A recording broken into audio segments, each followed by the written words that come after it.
Featured guest, Joe Saluzzi, the co-head of equity trading at Themis Trading. Joe, I'm going to start with you. I saw you nodding when Mike was talking about incentives. Mike's great. I mean, those are the issues that were really there before, and they're still there. I mean, that's the greed, fear atmosphere that we always talk about. You're greedy until something happens, and then you're too fearful. And I fear what's happening right now in the stock market is the same thing. It's that greed approach. Everybody's bullish now, right? They're all going crazy, and the bullish, the sentiment numbers are up. But soon, you know, that fear was there just 6 months ago.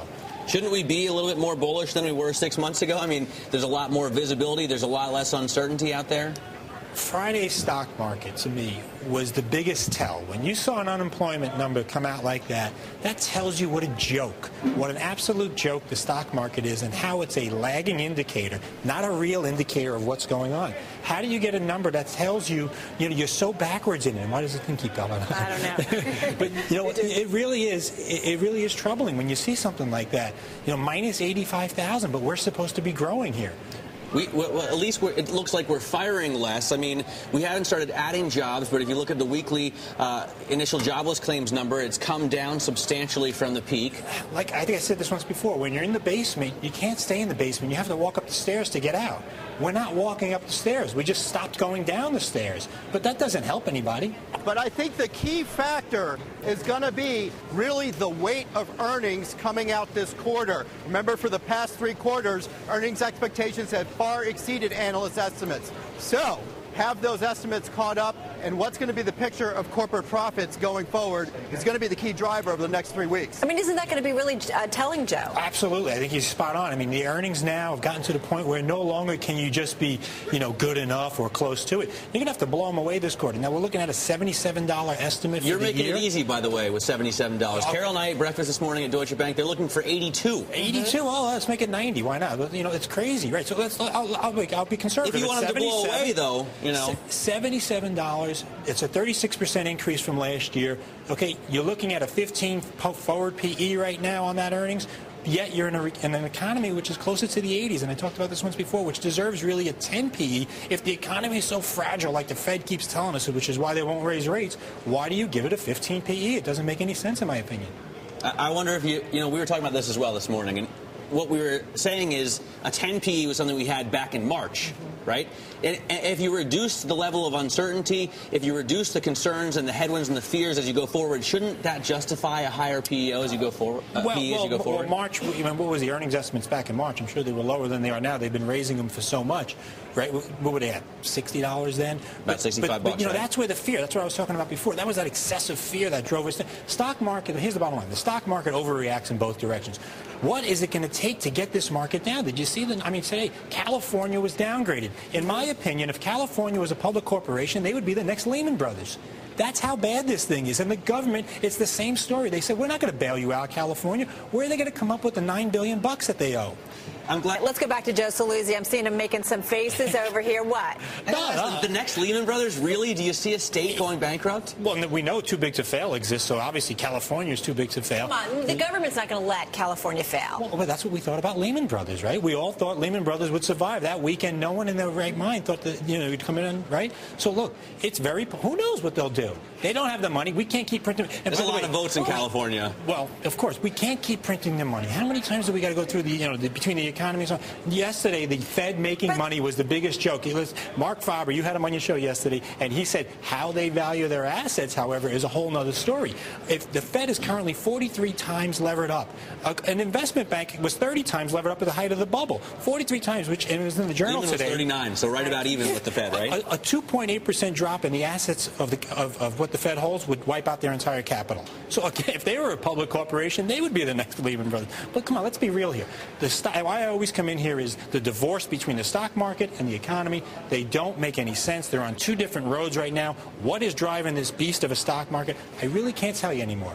I've given up fighting it. I told you that. Joe, I got to tell you, I got viewers emailing in saying, go Joe, and then another one saying this guy is smart, but to compare California with Lehman, I mean, they aren't the same. How can you put them in the same category? Well, I don't know. I'm not inside the books. I didn't see Lehman's books. I didn't see California. But I'm saying the same theory applies, that we were going to save Lehman, right? And now the government turned around and said, we're not going to help you, California. They said that already. So how could you not compare the two? They're in the same situation. They both owe a lot of money, and they both have a problem.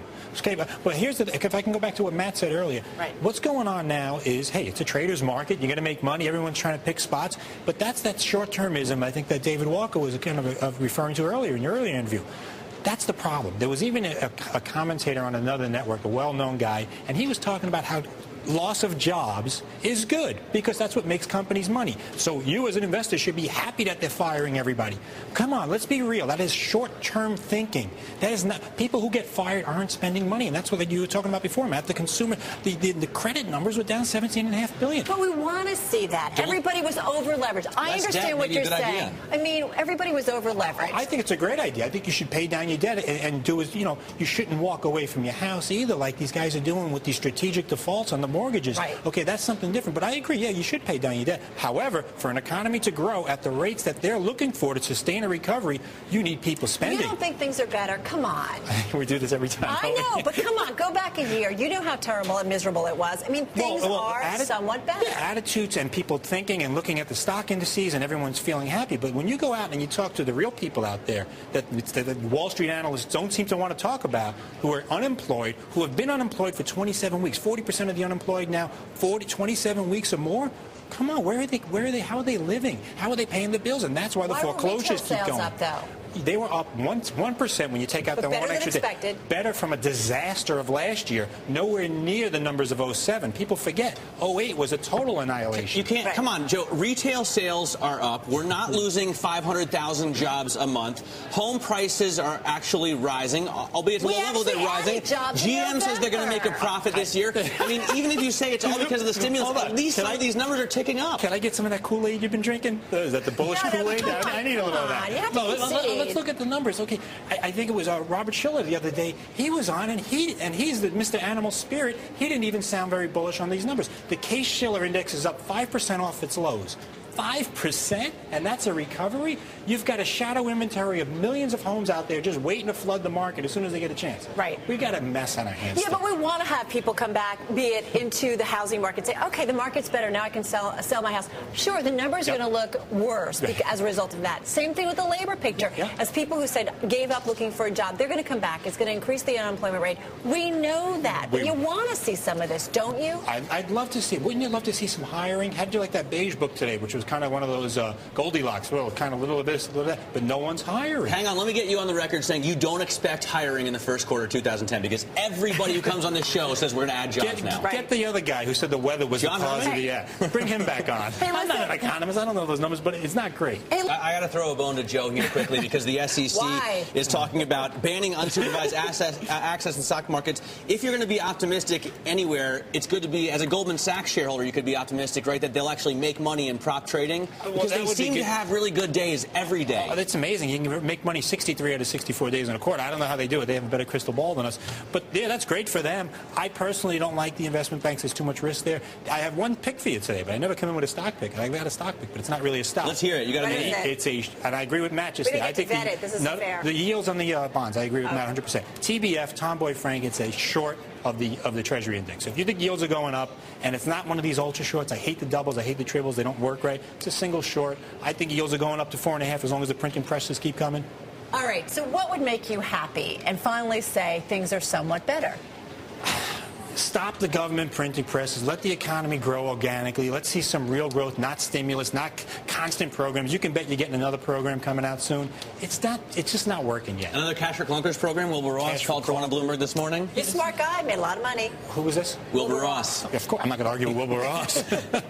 I'm not that crazy. Plus, you'd want a Cash for Clunkers program as well if you owned auto parts makers. No, that's the whole thing. Everyone's talking about their own investments. And Matt's right. As a trader, you have to take what the market's giving you. But I'm talking more longer term stuff here, and let's cut the short-termism and saying people, firing people is good. That's ridiculous. All right, we can all agree on that. Yes, we can. All right, Joe Saluzzi, as always, we love having you here, co-head of equity trading over at Themis Trading. Matt.